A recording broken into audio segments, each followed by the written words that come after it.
the new marketing for your small business podcast. Delivering the latest opportunities in marketing to help your small business grow and prosper in a digital world.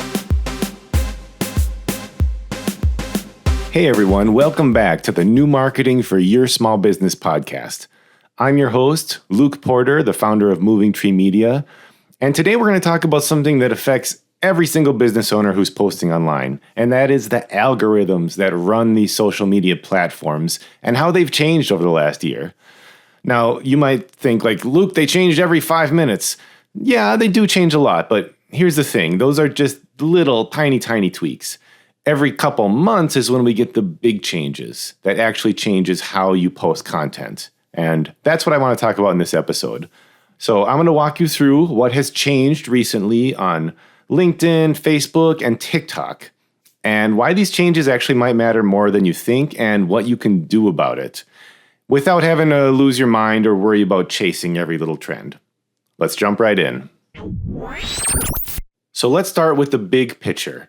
So over the last few months, all three of the platforms we're talking about today, again, LinkedIn, Facebook, TikTok, they've made changes around this one trend, and that is how long people spend engaging with your content and how they're engaging with it. Are they liking? Are they sharing, commenting, saving?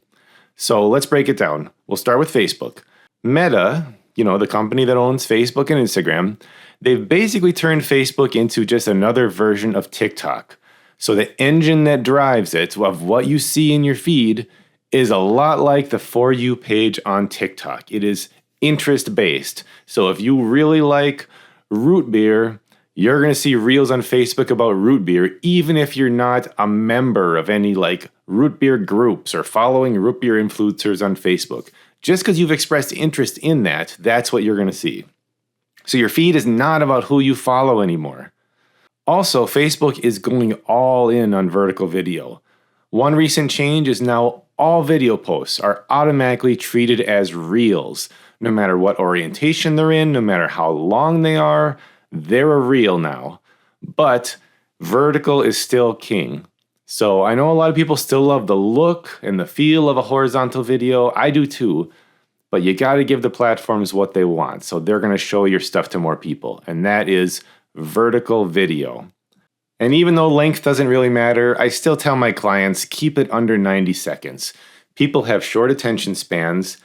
And on most of the platforms, they're not going to watch a video longer than 90 seconds. The exception there is YouTube, because that's a different animal. People come there looking for longer videos on certain topics. But back to Facebook, the lifespan of a video, like how long that video is going to get likes and engagement and be shown to people, is only about 48 hours. That's when the real bulk of it happens. Videos posted within the last 48 hours are the ones getting more reach than older uploads. So if you're only posting once a month, it's probably time to rethink that strategy. So let's switch over to LinkedIn now. LinkedIn's algorithm is going through, I guess you could call it like a quality control phase. They're putting more weight on conversations and relevance instead of just reach, instead of just showing everything to as many people as possible, spraying and praying and seeing what sticks. So if you are writing posts that get a lot of likes, but not a lot of conversation, not a lot of discussion, you'll probably see a dip in your reach. Those videos that aren't getting comments are not going to be shown to as many people. LinkedIn wants to show videos that spark that back and forth engagement. That's really the heart of that platform, not just those quick like emojis. They are also boosting posts that come from smaller creators who are consistently getting those comments. So even if you don't have a huge following, if every one of your videos is getting comments, and not just from the same people, not just from, your mom and the person working next to you, but a variety of people, the algorithm will reward that by showing their videos to more and more people just because of the comments it's getting. So that's actually a big opportunity for those small business owners who are posting great content regularly, but don't have a big audience yet. So now let's turn the attention to TikTok. TikTok is still the leader of the pack right now when it comes to influencing all the other platforms. All the other platforms have copied things from TikTok because TikTok does it so well. And what TikTok has changed recently is they've placed more emphasis on watch time. What they are looking at is the first 3 to 5 seconds of your video if people will watch past that. If people don't, if they just keep on scrolling, the algorithm is like, nah, this video's not very good, and it'll show it to less people. So you really gotta hook people in that first 3 to 5 seconds and keep them watching. When we are doing video planning with our clients, the hook is one of the very first things we discuss. Sometimes before even the topic and the content of the video is we make a list of great hooks that are gonna reel people in. So think about that when you are talking about what to post and what to create next. What can you really make as a great hook? The other way that TikTok has really grown over the last year, which you might not expect, is now they are a search engine. People under 30 are using TikTok as a search engine, sometimes more than Google now. They will just search on TikTok, how to change the oil in my car, how to fix my washing machine, which might be mind-blowing for people that still think that TikTok is a platform for dancing teenagers. It's not. There's still that stuff on there, but a ton of business happens on TikTok, and the fastest growing audience on TikTok is 40 to 50-year-olds. So every time you post a video on TikTok, the algorithm is scanning all the words you say. It makes a transcript of that. It uses that as part of how to show your video to people. So think about it like a search engine now. When you are making videos, think about these searchable phrases that you can say out loud and say in your captions. Like if you are an estate planning lawyer and you want to make a video about how you can actually include pets in your estate plan, make sure to say the right words in that video that the search engine of TikTok can grab hold of about, aging dogs or whatever aspect of pets in estate plans that you talk about. Make sure you say those out loud so the algorithm can grab them. And I encourage you to try this out for yourself. Go to the search function of TikTok, search for things as if you were searching in Google, and see what kind of results you get. It's pretty amazing. Next, let's talk about why these changes matter. Okay, here's why this is all such a big deal. All three of those platforms are trying to solve the same problem. People are overwhelmed with content. There is so much content all the time. You can scroll forever and not see the same thing twice. And the algorithms are trying to bring these posts to the front, to the surface, that feel real and authentic and that people actually spend time watching. Part of this has been because of the rise of AI.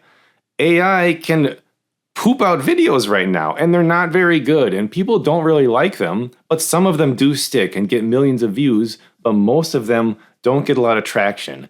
And there is a flood of it out there, and it's terrible stuff. People want real people in front of the screen right now, not an AI avatar. People can usually tell, and it's off-putting. They want to see your face, your authentic, real face, speaking from the heart about your passion and your business and how you help people and why you do it and what your hobbies are. That's what people want to see right now. And when it comes to how the algorithms grab hold of those videos, what that means is you no longer need a huge following to get big reach on your videos. You just need good content that captures people's attention and keeps them watching past that 5-second mark. Any one of your videos could get 100,000, 1 million views, even if all your other ones only have 1,000 views. I've said this before, but the second Facebook reel that I ever made got 3 million views.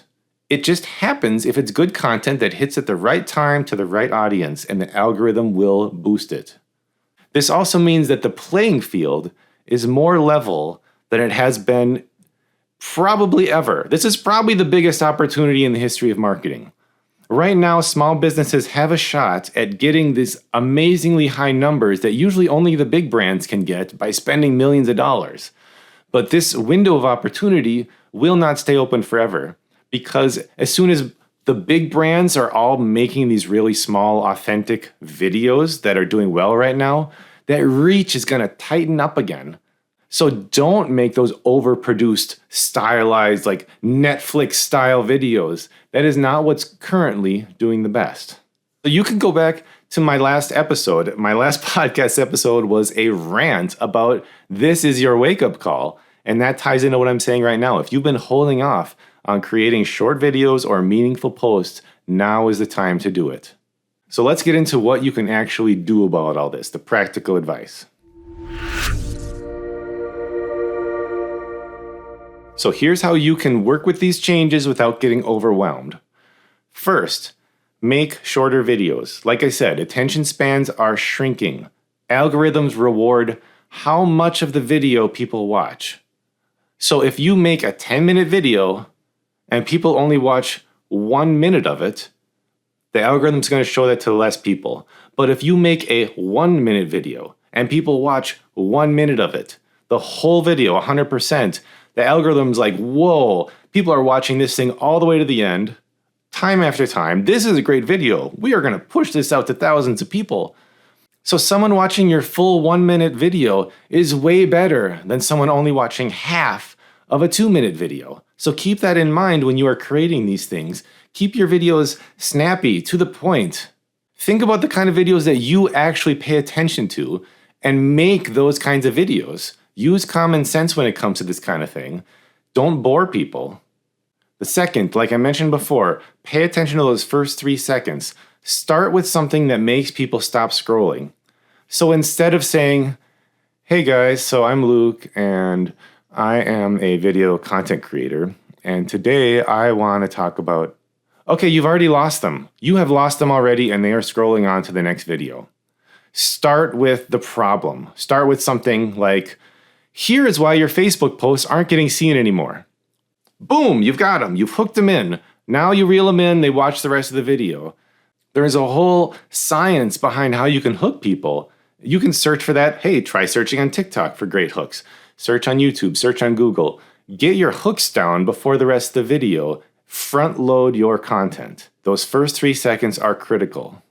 Next, make sure you reply to every single comment, no matter what it is.